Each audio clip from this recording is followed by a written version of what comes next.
Hi అండి. ఈరోజు మన వీడియో వచ్చేసి బ్లడ్ ట్రాన్స్ఫ్యూజన్. ఇంతకుముందు వీడియోస్ పెట్టారు కదా అనుకోదండి, ఇది రొటీన్ బ్లడ్ ట్రాన్స్ఫ్యూజన్. ఇంతకుముందు మనము మ్యాసివ్ బ్లడ్ ట్రాన్స్ఫ్యూషన్ ఒకటి, బ్లడ్ ట్రాన్స్ఫ్యూజన్ రియాక్షన్స్ ఒకటి, దాని గురించి డిస్కస్ చేశాము. ఇది రొటీన్ బ్లడ్ ట్రాన్స్ఫ్యూజన్. దీన్ని మనము 4 సెక్షన్స్లో మాట్లాడుకుందాము. ఒకటి ప్రిపరేషన్, తర్వాత ఆర్టికల్స్, తర్వాత ప్రొసీజర్, తర్వాత రియాక్షన్. ఫస్ట్ ఇది ప్రిపరేషన్లో మనము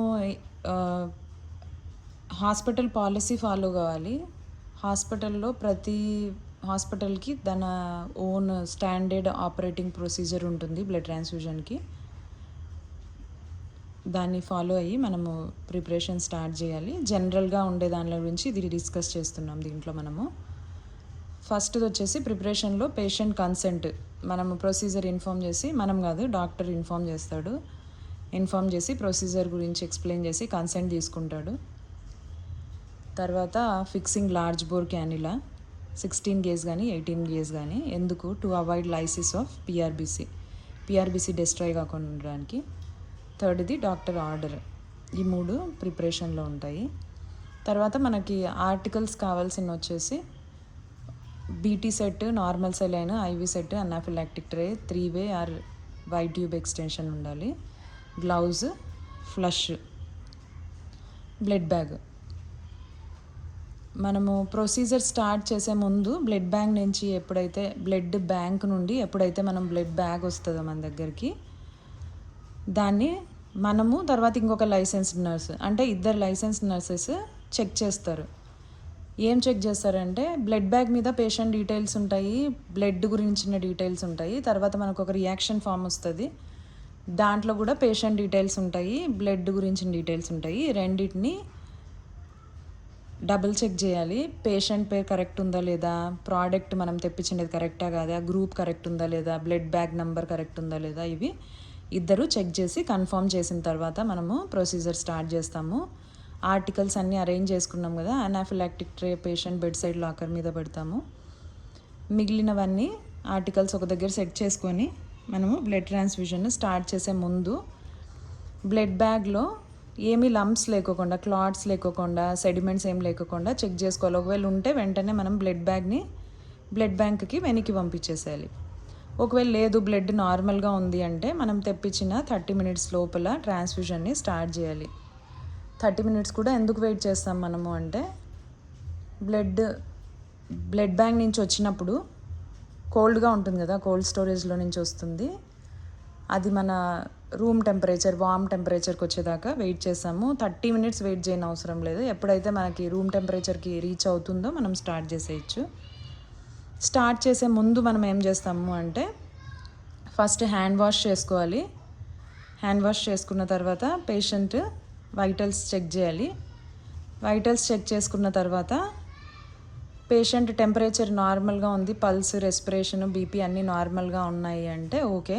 మనం స్టెరిలియం అప్లై చేసుకొని 2 పంప్స్ హ్యాండ్ స్టెరిలైజ్ చేసుకొని గ్లౌస్ వేసుకొని తర్వాత ఏం చేయాలి, మనం క్యానిలాని ఫ్లష్ చేయాలి. క్యానిలా పేటెంట్గా ఉందా లేదా అని. దాని తర్వాతనే బ్లడ్ బ్యాగ్ని ప్రిక్ చేయాలి బీటీ సెట్తో. అంతకుముందే ప్రిక్ చేసేసి అన్నీ పెట్టేసుకున్న తర్వాత క్యానిలా పని చేయడం లేదు, క్యానిలా చేంజ్ చేయాలా, క్యానిలా దొరకడం లేదు, ఇవన్నీ చేయకూడదు అనమాట. ఫస్ట్ మనం ఫ్లష్ చేసుకొని పేటెన్సీ చెక్ చేసుకున్న తర్వాతనే బ్లడ్ బ్యాగ్ని పంక్చర్ చేస్తాము. మనం పేటెన్సీ చెక్ చేసుకున్న తర్వాత బ్లడ్ బ్యాగ్ని పంక్చర్ చేసి బీటీ సెట్ అంతా బ్లడ్తో ప్రైమ్ చేసుకుంటాము, ఎయిర్ లేకోకుండా. ఇంకొక సైడు నార్మల్ సెలైన్ని ఐవి సెట్తో ప్రిక్ చేసుకొని హ్యాంగ్ చేసుకుంటాము. ఎందుకు నార్మల్ సెలైన్ అంటే, ఒకవేళ ఏవైనా రియాక్షన్ అయినప్పుడు బ్లడ్ బ్యాగ్ డిస్కనెక్ట్ చేస్తాం కదా, అప్పుడు నార్మల్ సెలైన్ని కంటిన్యూగా మనము ఫ్లోలో పెడతాము. నార్మల్ సెలైన్ మాత్రమే పెడతాము. ఆర్ఎల్, డిఎన్ఎస్, D5 ఇవేమీ సూట్ కావన్నమాట బ్లడ్తో పాటు, ఓన్లీ నార్మల్ సెలైన్. ఈ 3-వే ఎక్స్టెన్షన్, వైట్ ట్యూబింగ్ ఎందుకంటే, మన బీటీ సెట్ ఉంటుంది కదా, బీటీ సెట్లో ఉన్న బ్లడ్ని కూడా ఫ్లష్ చేయడానికి నార్మల్ సెలైన్తో మనం 3-వే ఎక్స్టెన్షన్ని కానీ వైట్ ట్యూబింగ్ని కానీ యూజ్ చేస్తాము. ఓకే, మీరు ఇప్పుడు టీపీఆర్ అసెస్ చేశారు, క్యానిలా పేటెన్సీ చెక్ చేశారు, బ్లడ్ బ్యాగ్ని కనెక్ట్ చేశారు, స్టార్ట్ చేయాలి ట్రాన్స్ఫ్యూజన్. స్టార్ట్ చేసినప్పుడు మనము స్లోగా స్టార్ట్ చేస్తాము. ఫస్ట్ 15 మినిట్స్ 2 ml/hతో మనము బ్లడ్ ట్రాన్స్ఫ్యూజన్ని స్టార్ట్ చేస్తాము. తర్వాత పేషెంట్ దగ్గరే ఉంటాము. ఎందుకంటే జనరల్గా ఈ టైంలోనే పేషెంట్కి బ్లడ్ ట్రాన్స్ఫ్యూషన్ రియాక్షన్స్ అయ్యే ఛాన్సెస్ ఉంటాయి కాబట్టి 15 మినిట్స్ అయిపోయిన తర్వాత మళ్ళీ వైటల్ సైన్స్ రీఅసెస్ చేస్తాము. తర్వాత 2 to 4 అవర్స్లో బ్లడ్ ట్రాన్స్ఫ్యూజ్ అయ్యేలాగా రేట్ని అడ్జస్ట్ చేస్తాం. లేకపోతే డాక్టర్ ఆర్డర్ ఎట్లా చెప్పారు, ఎన్ని గంటల్లో ఇవ్వమని చెప్పినారో దాన్ని బట్టి మనము ట్రాన్స్ఫ్యూషన్ని అడ్జస్ట్ చేస్తాము రేట్ని. 4 అవర్స్ మించి జనరల్గా ఇవ్వరు బ్లడ్ ప్రోడక్ట్. ఎందుకు అంటే బ్యాక్టీరియా గ్రో అయ్యే ఛాన్స్ ఉంటాయి, తర్వాత పేషెంట్ సెప్సిస్లోకి వెళ్ళిపోతాడు కాబట్టి ఇవ్వమన్నమాట. ఒకవేళ ఇంతకుముందు డిస్కస్ చేసుకున్నట్టు మ్యాసివ్ బ్లడ్ ట్రాన్స్ఫ్యూషన్ చేసినాం అనుకోండి, అప్పుడు 1 అవర్లో ఒక బ్లడ్ ప్రోడక్ట్ ఇచ్చేస్తారు కదా. అప్పుడు ఏం చేస్తాము, 30 మినిట్స్ వెయిట్ చేయలేము కదా బ్లడ్ ప్రోడక్ట్స్ని తెప్పించి. అప్పుడు ఏముంటాయంటే బ్లడ్ వార్మర్స్ ఉంటాయన్నమాట. బ్లడ్ వార్మర్స్లో పెట్టి బ్లడ్ని వార్మ్ చేసి ట్రాన్స్ఫ్యూజ్ చేస్తారు. ఎట్లయితే బ్లడ్ బ్యాంక్ నుంచి తెచ్చినారో అదే టెంపరేచర్లో ఎక్కిరు, పేషెంట్కి చిల్స్ వచ్చి రియాక్షన్ అయ్యే ఛాన్సెస్ ఉంటాయి కాబట్టి. తర్వాత వచ్చేసి ఒకవేళ పేషెంట్కి కంటిన్యూగా మనం బ్లడ్ ఎక్కిస్తూనే ఉన్నాము, మ్యాసివ్ బ్లడ్ ట్రాన్స్ఫ్యూషన్ అవుతుంది అనుకోండి, 4 అవర్స్కి ఒకసారి మనము బీటీ సెట్ని ఖచ్చితంగా చేంజ్ చేసుకోవాలి.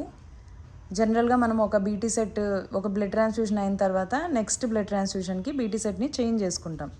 ఒకవేళ ఒకే పేషెంట్కే 2 బ్లడ్ యూనిట్స్ ఇవ్వమన్నారు అనుకోండి, 300 ml 300 ml సపరేట్ బ్లడ్ ఇవ్వమన్నారు అనుకోండి, 2 బ్యాగ్స్ ఒకటేసారి తెప్పించుకొని పెట్టుకోవద్దండి వాడిలో. ఫస్ట్ తెప్పించుకోండి, ఫస్ట్ది అయిపోయే ముందు 1 అవర్ 30 మినిట్స్ ముందు సెకండ్ బ్యాగ్ని తెప్పించుకోండి. ఫస్ట్ది అయిపోయేసరికి ఇది కూడా వామ్ అయ్యి రెడీగా ఉంటుంది, మీకు ఇబ్బంది ఉండదు. మన ఫ్రిడ్జ్లో దీన్ని పెట్టుకోకూడదు. నేను చాలా జూనియర్స్ని చూశాను, 2-3 ప్రోడక్ట్స్ చెప్తే తెచ్చి మీ ఫ్రిడ్జ్లో పెట్టేస్తారు.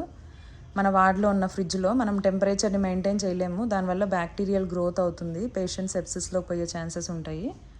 ఫస్ట్ బ్లడ్ బ్యాగ్ కంప్లీట్ అయిన తర్వాత దాంతోపాటు బీటీ సెట్ని మనం డిస్కార్డ్ చేయాలి. కొత్త బీటీ సెట్ యూజ్ చేసి నెక్స్ట్ బ్లడ్ బ్యాగ్ని ట్రాన్స్ఫ్యూషన్ని మనము స్టార్ట్ చేయాలి. ఇది చాలా ఇంపార్టెంట్ జూనియర్స్కి, స్టార్ట్ చేసే వాళ్ళకి. నెక్స్ట్ వచ్చేసి రియాక్షన్, మనము ఈ టెంపరేచర్ ఇవి చెక్ చేస్తాం కదా వైటల్ సైన్స్, దాంతోపాటు మనము ఇది నిమోనిక్లో రాశానండి, రియాక్షన్ అనే నిమోనిక్లో ఈ సైన్స్ కూడా చెక్ చేయాలి. పేషెంట్కి ఏమన్నా ర్యాషెస్ వస్తున్నాయా, టెంపరేచర్ ఎలివేట్ అవుతుందా, ఎక్కడన్నా నొప్పులు ఉన్నాయా బ్యాక్లో కానీ చెస్ట్లో కానీ, తలనొప్పి కానీ ఏమన్నా ఉందా, చిల్స్ వస్తున్నాయా, టెకికార్డియా టెకిప్నియా ఏమన్నా అవుతుందా, పేషెంట్ అలిగోరియా లేకపోతే haematuria, purple colour urine, pink colour urine ఏమన్నా పాస్ చేస్తున్నాడా, నాజియా ఏమన్నా ఉందా, ఇవి చెక్ చేసుకోవాలి.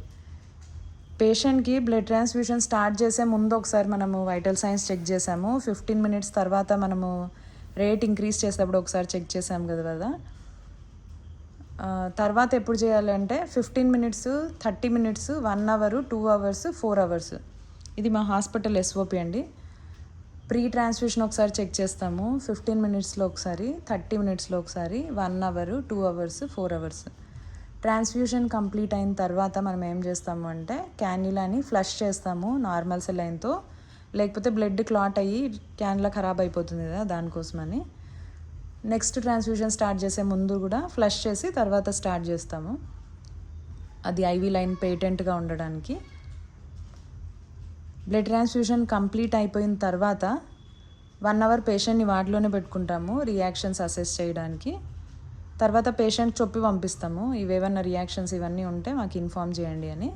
బ్లడ్ ట్రాన్స్ఫ్యూషన్ కంప్లీట్ అయిపోతుంది కదా, దాని తర్వాత వెనకల స్టిక్కర్ వచ్చి ఉంటుంది కదా, patient details, blood bag details అన్నిటితో పాటు. దాన్ని తీసి ఏం చేస్తాము అంటే మనము పేషెంట్ కేస్ షీట్లో అటాచ్ చేస్తాము. ట్రాన్స్ఫ్యూషన్ రియాక్షన్ ఫామ్ ఉంటుంది కదా, అది ఫిల్ చేసి అక్కడున్న డాక్టర్తో సైన్ చేపించేసి దాన్ని మనము రియాక్షన్ ఫామ్ని బ్లడ్ బ్యాంక్కి వెనక్కి పంపించేస్తాము.